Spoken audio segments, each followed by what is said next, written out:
Alright, good to see you again. My name is Jada Bennett. It's time for another Wax Showcase episode.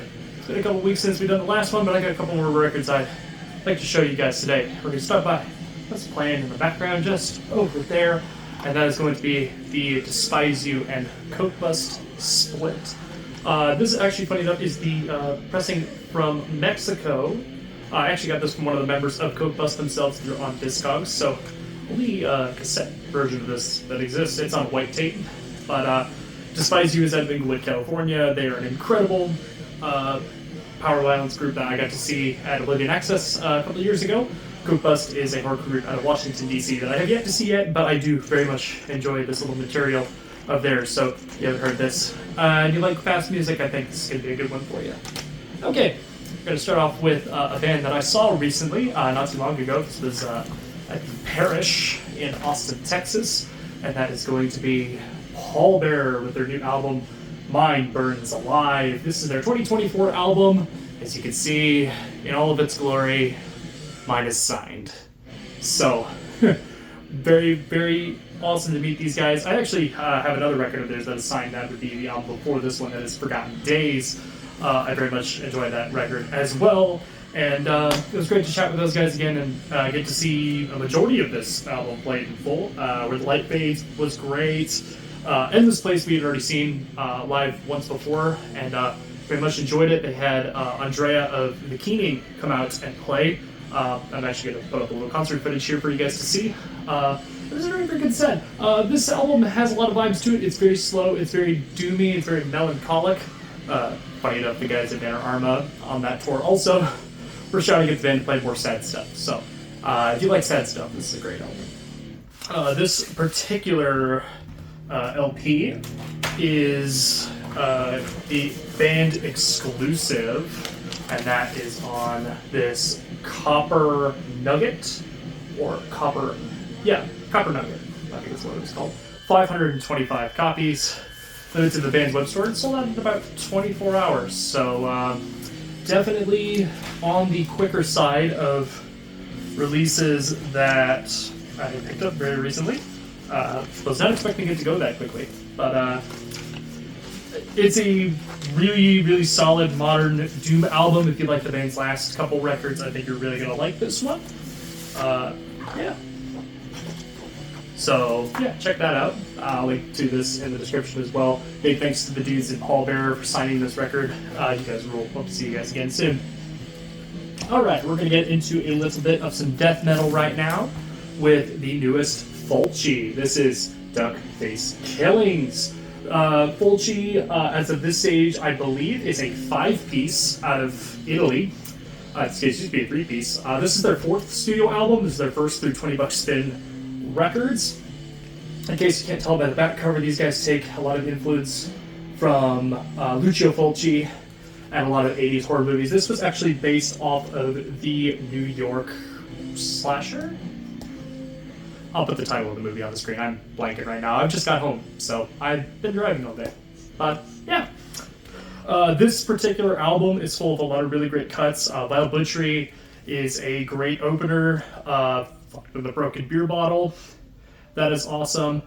This actually has Sherwood Weber Skinless on a track as well, and any record that has that is definitely worth my attention and should be worth your attention as well. This is, of course, pressed through 20 Buck Spin Records, as I just said, and this particular pressing is their B1, which is a neon violet, neon pink, and blue merge with yellow and red splatter. So very, very nice copy. Again, this sold out in a matter of days. So I'm actually going to get to see these guys in November. I've been asking them to play Austin for a number of years now. So hopefully we'll get this signed and I'll do a little update in the future.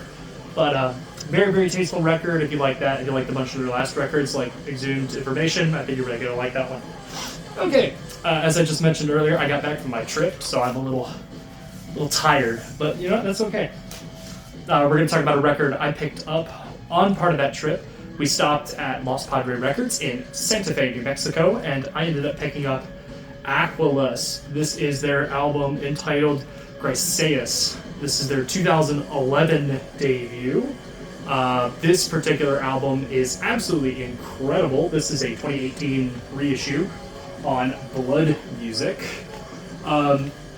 The store Lost Padre actually carried a bunch of bands from Blood Music, as well as like a bunch of other local metal bands, which was really, really cool. You guys are going to see some of those on the channel and on my Instagram in the near future as well. So the best way I can describe this is just like if Opeth went a lot more atmospheric, a lot more black metal-y, and a lot more folk heavy. Also, if Michael Ackerfeld had a spell of depression, a very heavy spell of depression. This album is absolutely insane. So if you kind of like atmospheric black metal and Opeth and folk metal, definitely check this out. Nile, the opening track, is about 11 minutes long, and it is absolutely perfect. We were driving through the countryside of Texas. I was listening to that, and it was absolutely beautiful. Other tracks include Latent Thistle and In Lands of Ashes, which are absolutely incredible tracks. Like I said, this is the 2018 reissue, and this is on Crystal Clear. This is limited to 200 copies, if I am not mistaken. I believe it was 125 in the Europe and 75 in the US. If not, I will put limitations on the screen somewhere. But absolutely insane album, absolutely insane find. I'd only briefly heard of these guys. They just dropped a new album, so I had listened to some of that. But finding their debut and then actually listening to it on the way home, man, absolutely killer. So go to your way, try to find a copy of this if you can. Alright, we are going to dive into a couple more records here that are a little outside of the metal spectrum, but they're still worth your time anyways. We are going to start next up with Poison Ruin. This is Confrere. It's their 2024 EP. These guys are punk rock, a little bit of post-punk, out of Philadelphia, Pennsylvania. These dudes, as you can see, kind of rely a lot on the old chainmail and a lot of medieval sorts of, imagery and stuff like that, as you can see. But this record is absolutely killer. I picked up their last album entitled Harvest not too long after it came out, and then later I ended up getting a clear copy from Ready of Relapse Records, so that was a big treat. As soon as this dropped, I was stoked. There is a dungeon synth project that went along with this. It was called Shadow Knell. I'm still picking up a copy of that eventually, but definitely got to be ready to check this. Confrere is about friendship. It is about darkness. It is about, fighting back through the power that is in your heart. So tracks like Confrere and Execute and Laid Waste are some major highlights on this one. Particularly for me, the song Execute, because I love where he's saying, off with their heads, we're off with their fucking heads. It's absolutely incredible. Definitely worth your time. This particular version that I picked up is the Milky Clear with purple and black twist.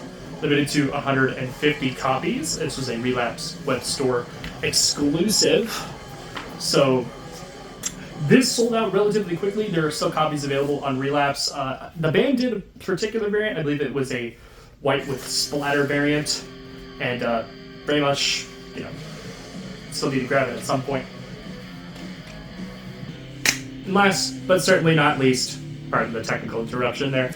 This always happens. I need to get this fixed. But last but certainly not least, we're going to talk about an album from the 1980s. Personal favorite of mine and one that I've been jamming on my late nights driving home from college. And that is going to be Black Celebration by Depeche Mode. This is the band's 1986 album. This album is just pure vibes and melancholy and lust and darkness. It is absolutely amazing. The entire A-side of this record, I can just read the titles off to you. Black Celebration, Fly on the Windscreen, Question of Lust, Sometimes and It Doesn't Matter Too. Absolutely perfect. Does not get any better than this when it comes to synthwave and synth pop and stuff like that. But the B-side, with tracks like Roll Full of Nothing, New Dress, and of course this is the American pressing, so I got the track But Not Tonight.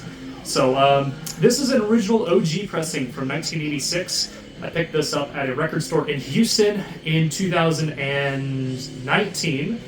One of my very first records in my collection. I've actually been spinning this a lot lately. I have the CD version that I play in my car, and very, very cool to have an old OG pressing of this. So I'll just show you guys the OG inner liners. It's in pretty good shape for how long I've had it for. I've had it for about 5 years.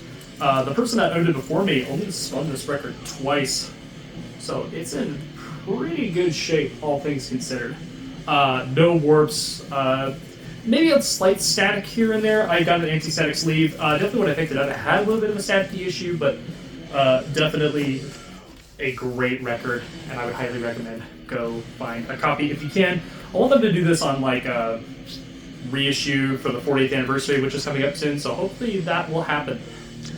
Well, that's going to conclude today's episode. Hope you guys are having a wonderful day. I hope you listen to some incredible metal. Stay safe, stay awesome. I'll see you next time.